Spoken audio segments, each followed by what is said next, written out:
revenge with Lyra. Tell me, the $1 million I gave you, what did you do with it? Her words shattered the room like a gunshot. Forks clinked against plates, laughter died midair, and every pair of eyes swung toward me. $1,000,000? What do you mean? My voice came out hollow, sharp, like glass cracking. My name is Danielle Mercer. I'm 29 years old. And if you think you've seen family betrayal before, wait until you see how deep my bloodline can cut.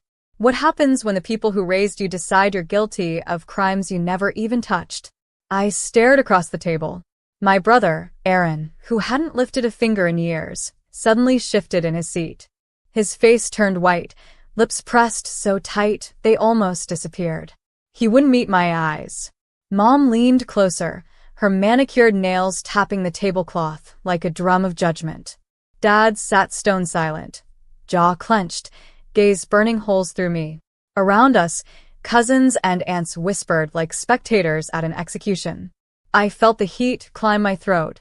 The humiliation was deliberate. The timing was calculated. And the $1 million accusation? That was the dagger. Because I had never seen that money. Not a cent. My pulse thundered in my ears. Mom, I think you're mistaken. I managed. She arched a brow, voice dripping with venom. So you squandered it already? I wanted to scream, to flip the table, to demand why they'd script my downfall in front of an audience. But something in Aaron's shaking hands told me the truth wasn't far away. 30 minutes later, headlights cut across the dining room windows. A knock thundered at the door. The police.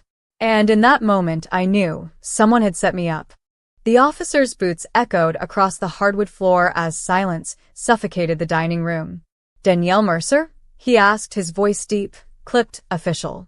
I nodded, my throat too tight to speak. You're needed for questioning regarding financial fraud involving $1 million. My stomach dropped. It wasn't just humiliation anymore, it was a public execution. Mom gasped theatrically, clutching her pearls as if she were the victim. Dad stood tall, expression unreadable. But my brother, Aaron, he couldn't stop fidgeting. His knee bounced under the table like a ticking bomb. I don't understand, I whispered. I never received any money. The officer's eyes flicked toward my mother. Ma'am, are you the source of the claim? Yes, she said smoothly, her voice steady, her gaze sharp as steel.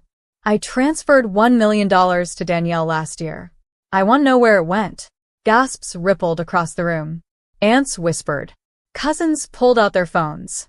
I could feel their judgment piercing through me, branding me guilty before I could breathe. But beneath the humiliation, a darker realization clawed at me. This wasn't confusion. This was orchestrated. Someone had planned to destroy me, and they were playing their hand tonight. I didn't get that transfer, I said, forcing strength into my voice.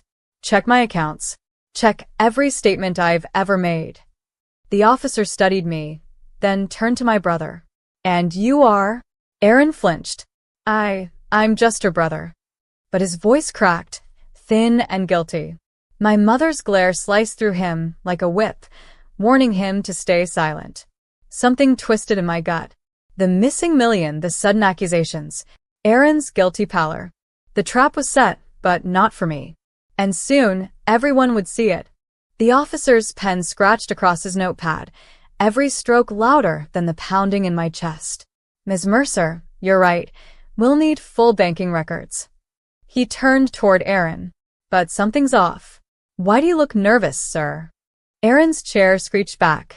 Nervous? I'm not nervous. Why would I be nervous?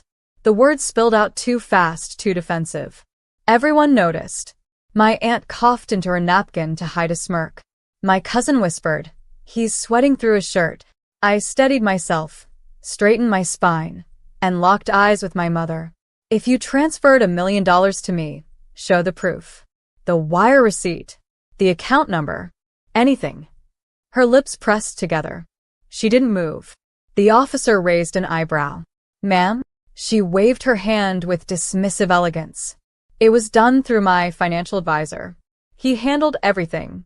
I don't keep the papers. Convenient. Too convenient. I looked at Aaron. His face was pale, his hands trembling under the table. He avoided my gaze like the coward he was. And in that instant, the puzzle clicked. The million wasn't lost. It was redirected. To him. Officer, I said, my voice sharpening. If you want to see where the money really went, pull my brother's accounts. Not mine. Gasps broke out again, louder this time. Aaron's fork clattered onto the plate, his face drained of all color. Shut up, he snapped at me, voice shrill. You're just jealous. You've always been jealous. The officer scribbled faster. My mother's hand flew to her pearls again, this time in panic, not performance. And me? For the first time that night, I allowed myself to smile, because the spotlight had finally shifted, and Aaron's empire of lies was seconds from collapsing. Aaron lurched forward, palms slamming onto the table. This is insane. You're all falling for her drama again. She's always been the family screw-up, and now she's trying to drag me down with her. But his voice cracked. His eyes darted toward the officer like a cornered animal. The officer's tone stayed calm, almost surgical. Sir, if you've got nothing to hide, we'll need your banking records as well. Standard procedure. That single sentence cracked the air like thunder. Aaron stammered, I don't have them on me. I folded my arms, leaning back in my chair with deliberate calm. That's funny. You always brag about having your statements bookmarked on your phone to track your stock portfolio. The room froze. Every relative turned toward him. His jaw clenched. His phone buzzed in his pocket, so loud in the silence it felt like a gunshot. He yanked it out and flipped it face down too fast. The officer caught the movement. Sir, I'll need that device. Aaron's knuckles went white around the phone. You can't just take my property. The officer adjusted his holster. Cooperate, or I'll make the call to seize it as evidence. Mom shot up, trembling, her pearls rattling. Stop this madness. He's your brother. You're supposed to protect him, not expose him. Her words stabbed deeper than I expected. After all the years of being invisible, of being the disappointment now, when the truth was finally clawing its way out, she still shielded him. But I didn't flinch. I leaned across the table, eyes locked on Aaron. The truth doesn't need protecting. It needs witnesses. The officer stepped forward. Sir, hand over the phone. Aaron's hand shook violently. And then he made his move. Aaron bolted from his chair, so suddenly it toppled backward, with a crash. He clutched his phone like a lifeline, his breath ragged, eyes darting toward the front door. The officer's hand went to his holster. Stop right there. The room erupted. My aunt screamed. My uncle rose halfway before sinking back down. Mom grabbed Dad's wrist as if bracing for an earthquake. But Aaron froze, not because of the officer, but because I spoke. My voice cut clean, steady, impossible to ignore. Go ahead, Aaron. Run. But before you do, remember the trust fund. Remember the house Dad signed over in 2019. Remember Mom's little, missing necklace that magically showed up in your girlfriend's apartment. I've got it all documented. His head snapped toward me, eyes wide, face pale as plaster. The officer's radio crackled. Another voice. Unit 4, we've got confirmation. The transfers were made to an account under Aaron Carter, matching the sum in question. Proceed with detainment. Gasps rattled around the table like breaking glass. Mom collapsed back into her chair, whispering, No, this can't be happening. Aaron's bravado shattered. The phone slipped from his grip, clattering onto the hardwood floor, screen lighting up with notifications. A flood of alerts, one after another, payment confirmations, wire receipts, luxury purchases, all in his name. The officer crouched, picked up the phone, and stood tall again. Sir, you're under investigation for fraud and theft. Aaron didn't resist this time. He just slumped forward, muttering curses under his breath. But then his eyes snapped up, wild and venomous. This isn't over, and you know it. They'll believe me before they ever believe you. I leaned back in my chair, a bitter smile tugging at my lips. Not tonight. Tonight, they've already chosen. The door shut behind Aaron as the officer guided him out in cuffs. For a moment, silence ruled the room. Only the faint hum of the chandelier above reminded me this wasn't some fever dream. Dad's hands trembled as he pressed them flat against the table. His voice cracked, quiet but sharp. "Tell me you knew nothing about this." I met his stare without flinching. I knew something. Enough to prepare. Enough to not be blindsided tonight. Mom shook her head furiously. "You set him up. You must have." Aaron wouldn't, he couldn't. But her words faltered under the mountain of evidence sitting right there in the officer's hands. My uncle finally broke the tension. He could. And he did. You just never wanted to see it. That cut deeper than anything I'd said. Mom wilted back into her chair, face pale and drained, while Dad's eyes shimmered with a betrayal he'd never admit aloud. The officer gave me a nod on his way out, leaving only the family's implosion in his wake. That was when my phone buzzed. A single message, short but heavy. Funds secured. Transfer confirmed. I glanced at my brother's abandoned phone on the table, still lit with damning receipts. He had thought himself untouchable, bold enough to use my name and claim my mother's wealth as his own. But what he didn't realize was that I'd been tracing his every move for months. I looked around the room. The shame on Mom's face, the disbelief on Dad's, the whispers from cousins now avoiding eye contact. They weren't laughing at me anymore. For the first time in years, the power had shifted. And this was only the beginning. The days that followed blurred into one long headline. Local heir arrested for fraud, identity theft, and embezzlement. Aaron's picture was everywhere, his arrogant smirk now plastered beneath bold, humiliating words. At work, colleagues whispered. At the country club, friends turned cold. His wife, once parading jewelry and designer bags, was spotted pawning them quietly at a downtown shop. My brother's empire of lies crumbled in less than 72 hours. Meanwhile, my phone kept buzzing. Family members I hadn't heard from in years suddenly wanted to check in. Old friends congratulated me on handling it with grace. Even my parents couldn't keep their distance. One night, Mom appeared at my door, eyes swollen, voice shaky.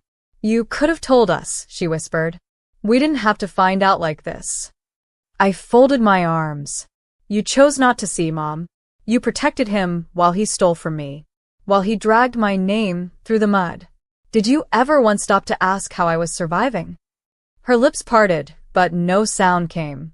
For the first time in years, she looked small, stripped of her certainty, her favoritism exposed under the harsh light of truth. Then came Dad, days later. No excuses, just a quiet, "I was wrong." But apologies didn't erase years of being branded the family's disappointment while Aaron wore the crown. Apologies didn't erase the way they all laughed at my expense when Mom bragged about giving me $1 million that never existed. That night, I stood in front of the mirror, staring at my reflection. The weight I'd carried for years felt lighter.